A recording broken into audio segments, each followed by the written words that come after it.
नमस्ते and welcome back to our new video. बिचमा अलिकति ग्याप भयो कारण मेरो खुट्टे बिमारी थियो, अलिक सन्चो थिएन, त्यही भएर बिचमा अलिकति ग्याप भयो। अनि आज फेरि टुप्लुक्क झुक्किँदैछौँ। यहाँ आमा छोरा बारीतिर जाँदैछौँ, मासतिर सागसब्जी कलेक्सनको लागि। अनि एकजना मान्छे यहाँ हिँड्दैछ, कति भएको थियो नहिँडेको, पुरा यसरी यतातिर पनि टनेर लाउनलाई पुरा रेडी बनाएर राखेको छ। जङ्गलको कुना काप्चा कुना कुन्दाएर केही नरहने भयो लमाटारको पनि। अनि खासमा हामी यहाँ तलबाट कुलै कुरो सिधाबाट गएको पनि हुन्थ्यो, एकैछिन पुगिन्थ्यो। तर यहाँनिर यसरी यो बाटो जाँदैछौँ, यहाँनिर एकजना मान्छे पछ्याएर उसलाई पनि लिएर जाँदैछु। छिराउ, हामी तराईबाट तराई कहिले पहाड कहिले काठमाडौँ कहिले तराई भयो। अनि पानी मिसेर होला सायद, उसलाई कस्तो गाह्रो भइरहेको थियो। पछि त झन्झन साह्रो भएर रुगा लागेकै ज्वरो आएर उसलाई बिमारी भएर खोकी लागेर बिचमा हामी पनि 2-4 दिन रेस्टमा बस्यौँ। 2-4 दिन कुना लाग्यौँ भनौँ न। अनि आज फेरि धेरै दिन भइसक्यो, अब त ह्याभ टु डु समथिङ भनेर आज जाँदैछौँ मासतिर। यो चाहिँ बुधबार लान्चको कम्पाउन्ड, कति राम्रो फुल फुलेछ, पुरा फुल फुलाएको रहेछ। कस्तो मजाले बेगमली फुलाएछ यहाँ बुधबार लान्चको चाहिँ कम्पाउन्ड घरभित्र।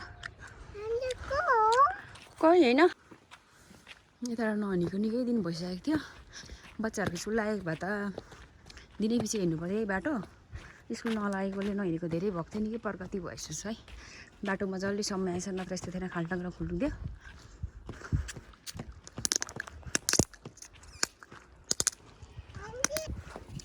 घाँस खाँदै रहेछ है बाख्राहरूले, खडियाहरू है। ल अब यहाँ चाहिँ हामी जानुपर्ने 2टा बाटो छ। अब कताबाट जाने भन्ने भयो।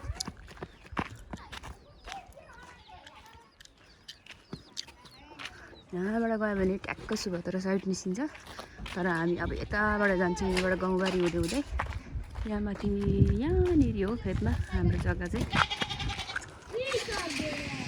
आउनुहोस्, ओह्रालो जाडो।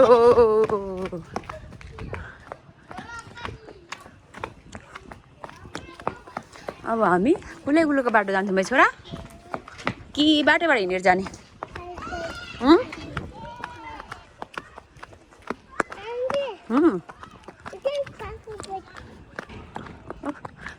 हामी जानुपर्ने चाहिँ यो टनेलाको ट्याक्क माथिल्लोपट्टि। हु इज फर्स्ट? रेस कम्पिटिसन हो क्या फुचीहरूको? हो जो चाहिँ नपत्याउँदा अनि ऊ चाहिँ फर्स्ट भएछ त। जो चाहिँ नपत्याउँदा ऊ चाहिँ फर्स्ट भएछ त। के गफ हानेको फुचेले? बोली सुन्दा त गफाडी जस्तो लाग्यो है। हामी बच्चाहरूलाई दुध लिने गरेको छौँ। अनि यहाँनिर चौधरी हो उहाँहरू चाहिँ, यहाँनिर गाई पाल्नु भएको छ, सागसब्जी लाउनुहुन्छ। हामीले यहाँबाट दुध लाने गरेको छौँ, दुध ठेकेर। अब हामी यता मासतिर लाग्छ। ऊ यहाँ एउटा रिसोर्ट चाहिँ, रिसोर्टमा पनि आउनु पर्ला रहेछ एकदिन। अब यता मासतिर जाने है हामी चाहिँ। ल हिँड। कुलोमा पानी आइरहेछ, गहुँबारी मजाले गहुँ लहल परिरहेछ लामाटारमा।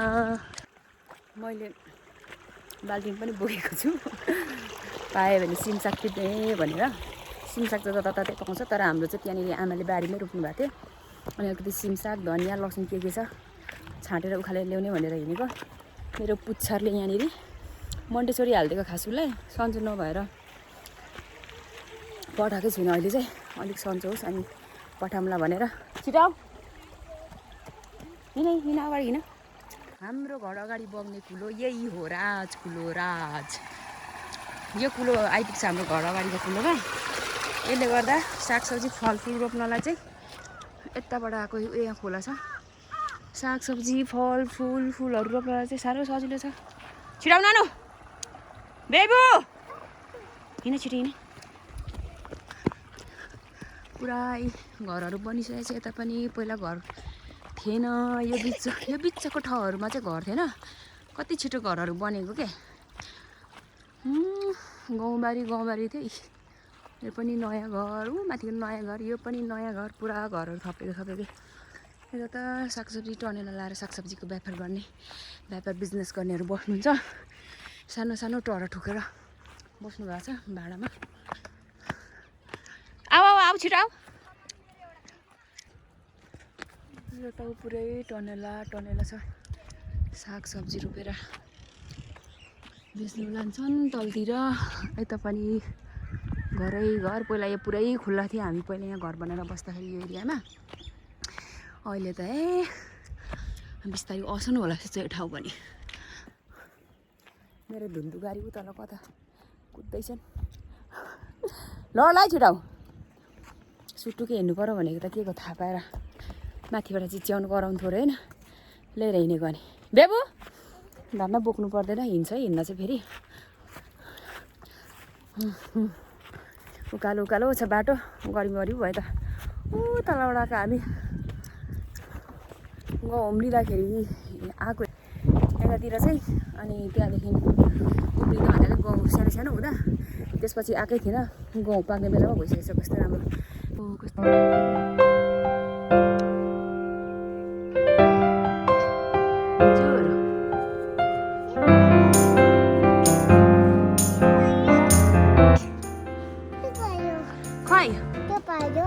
त्यो गाउँ हो दादा दिदीलाई यो गाउँ हो भनिदेऊ त पाक्न लाग्यो भन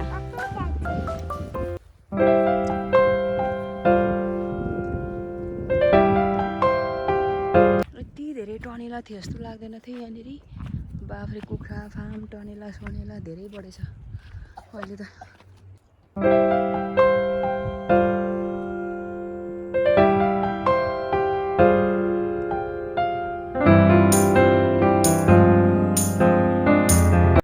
बारी आइपुग्ने बेला अलिअलि गर्मी भएको जस्तो भयो है तरतिर त धेरै गर्मी चढिसक्यो भन्नुहुँदै थियो आमाले दायाले यहाँ चाहिँ तर जे होस् गर्मीमा पनि त्यस्तो आथाउथु भन्नु पर्दैन अहिलेसम्म चाहिँ पछि पपुलेसनले ढाक्दै गरोस् त यहाँ पनि तर त्यही होला एकजना मान्छे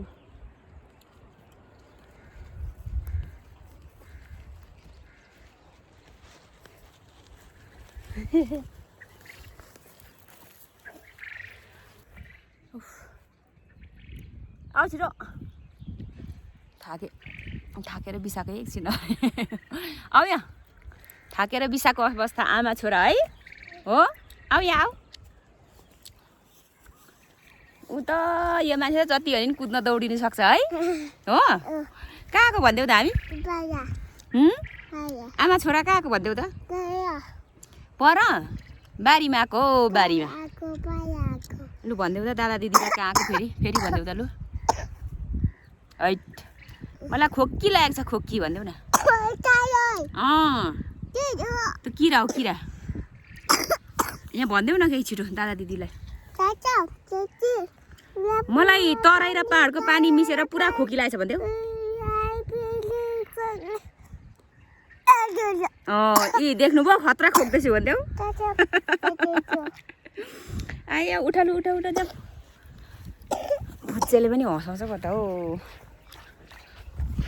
हामी तलबाट आएको तल हो हाम्रो घर चाहिँ तर हामी यता सिद्धबाट आएको एकैछिन आइपुग्थ्यो यता हुँदै उयो घरको यस्तो त जग्गा दम्बा सिमेन्ट लेखेकोबाट यस्तो ओह्रालो झरेर आएको नत्र यहाँबाट उता प्लटिङ हानेको कुना आएर यहाँ माथिबाट आएर यहाँबाट यता झरिन्थ्यो तर विशेष पानी नपर्दा चाहिँ हामी यही बाटो हिँड्छौँ छोरालाई स्कुल पुऱ्याउनु जाँदा यहाँ माथि सुगतार स्कुल छ धेरै पछि बाहिर निस्केको हरियो देख्नु पाएको त कस्तो आनन्द पो भयो त आऊ यो जताततै हरियो गाउँले ढकमक्क पारेर लटरम्म परेछ हाम्रो लामाटार है छोरा हो बेबु के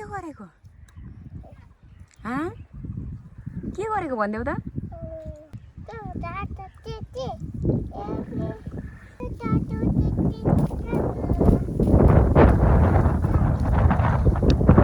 हामी घुम्न भनिदेऊ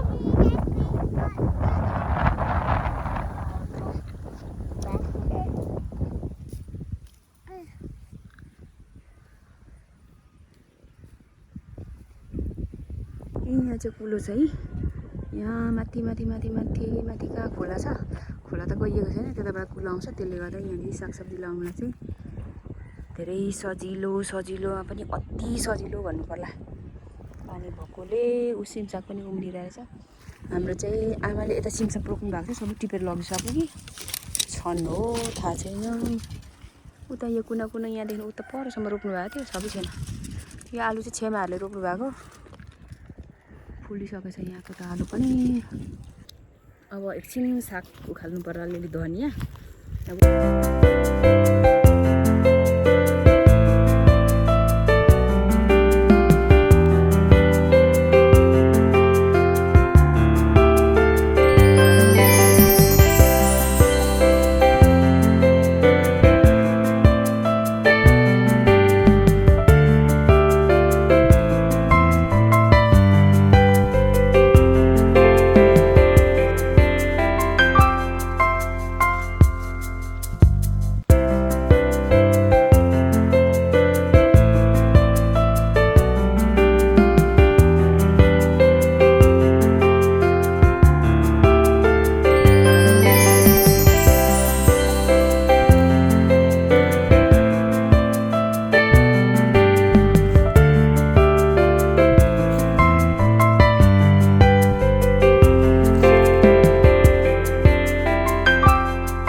लसुन बारीबाट निकालेको यति उखाले है मैले झारो अहिले।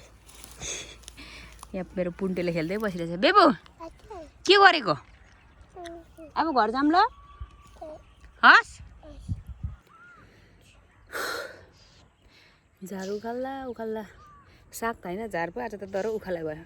अहिलेसम्म झारू उखाल्ला पसिना आएछ। अब भोक पनि लाग्यो, अब घरतिर फिर्नु पर्ला।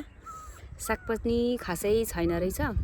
बेथु साग थियो अस्ति अलिअलि, बेथु साग अनि पालुङ साग छरेको छु भन्नुहुँदै नानाले, पुरै झारले उम्रिनु दिएर गयो, सागै छैन रहेछ। अब घर फर्केर गएर खाजासाजा बनाएर खानु पर्ला। ल घर लाग्यो, लसुन गोडगाड गरेर कति नै साग लैजाउँ ल भनेर आएको। साग जति चाहिँ सबै झारले उम्रिनु दिएन छ अहिलेसम्म। भोकले थुरुरु कामिजाले भए। साग चाहिँ होइन, लसुन चाहिँ तर गोडाइ भयो आज। बेबु भोकले लुट्नु परेर आज साग उखाला भएन भनिदेऊ, आज झार गोडाइ भयो भनिदेऊ। हाम्रो बाल्टी पनि रित्तै भयो, बोर भयो नि त हो भनिदेऊ न।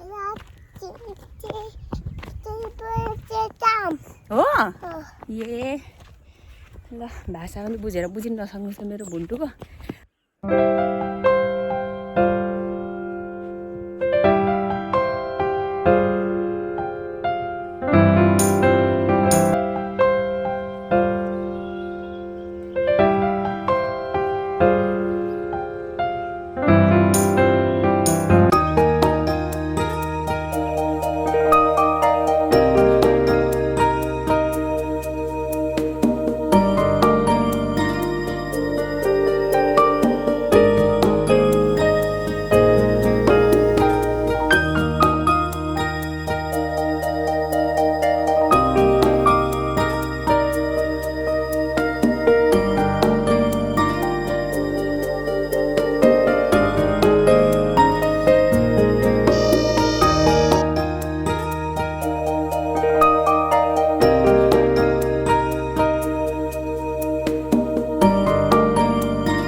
जानुहोस् सर